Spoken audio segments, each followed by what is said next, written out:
অবন্তী সিথি একসময় chemistry teacher ছিল। হুম। একটা প্রাইভেট ইউনিভার্সিটিতে সে কেমিস্ট্রি পড়াতো। রাইট। সেখান থেকে প্রফেশনাল সিঙ্গারটা কিভাবে হওয়া হলো? এটা আসলে আমি অনেকবার গান ছেড়ে দিয়েছি। বাট হুম।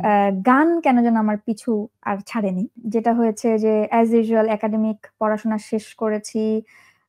দেন গানটা পাশাপাশি করতাম এবং এর মাঝখানেই আমি জবে ঢুকে গেলাম। জব করছিলাম এবং গানটা পাশাপাশি করছিলাম। তো একটা সময় গিয়ে আমার মনে হলো যে ২ নৌকায় পা দিয়ে চলছি যখন আসলে কোনটাই আমি ঠিক মতন ভাবে মানে করতে পারছি না। ওকে। এবং কোনটাই আসলে ফুল প্যাশনেটলি করতে পারছি না। তো তখন আমি একটা মানে একদম একটা ড্রাস্টিক ডিসিশন নিলাম যে হয় এটা নইলে ওটা।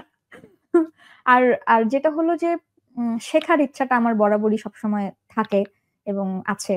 তো যার জন্য যখন 2018 এ সেই রিয়েলিটি শোটা হুম। শুরু হয়, তো তখন আমি দেখলাম যে এখানে গেলে আমি অনেক কিছু শিখতে পারবো। আর ওখানে যদি আমি যাই তাহলে এতদিনের ছুটি আসলে আমাকে আমার ইনস্টিটিউশন দেবে না। হুম। তো যার স্বাভাবিক। জন্য আমি মানে এই অ একটা একটা কঠিন সিদ্ধান্ত আমাকে ডিসিশন নিতে নেয়া। হলো। তো দেন আমি চাকরি ছেড়ে দিয়ে ওখানে প্রফেশনটা চলে গেলাম। সুইচ করা রাইট। হলো তারপরে।